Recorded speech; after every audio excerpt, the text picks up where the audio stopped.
உங்கள் அனைவரின் மீதும் இறைவனின் சாந்தியும் சமாதானமும் உண்டாவதாக. அல்லாஹ்வை படைத்தது யார்?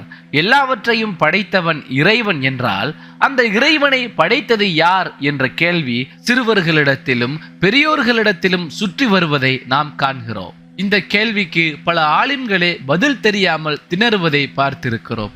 பலர் இப்படிப்பட்ட கேள்வியை கேட்பது உங்களுடைய ஈமானை பலவீனமாக்கும், பலவீனமான ஈமான் உடையவர்கள் தான் இப்படிப்பட்ட கேள்வியை கேட்பார்கள் என்று உங்கள் கேள்வியை தட்டி கழிப்பார்கள். ஆனால் உண்மையில் நாம் அல் குர்ஆனை தெளிவாக சிந்தித்து ஆராயும் போது இந்த கேள்விக்கு நமக்கு பதில் கிடைக்கிறது. முதலாவது வரைவிலக்கணம். அதாவது ஒருவர் தன்னுடைய கையில் ஒரு முட்டையை எடுத்து காட்டி இது பழமா அல்லது காய்கறியா என்று கேட்டால் எப்படி இருக்கும்? நீங்கள் சிரிப்பீர்கள்.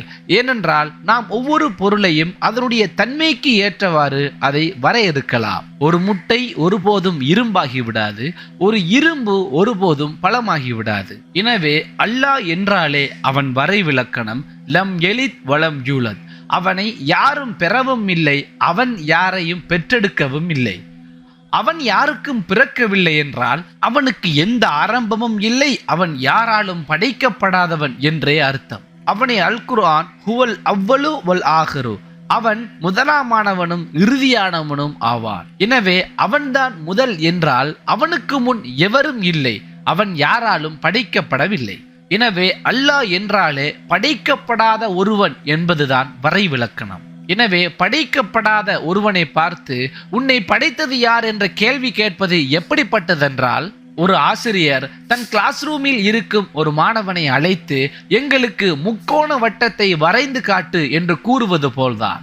ஏனென்றால் முக்கோண வட்டம் என்ற ஒன்றே கிடையாது. இல்லாத ஒரு விஷயத்தை எப்படி வரைய முடியும்? ஒன்று முக்கோணத்தை வரையலாம் அல்லது வட்டத்தை வரையலாம், முக்கோண வட்டத்தை வரைய முடியாது.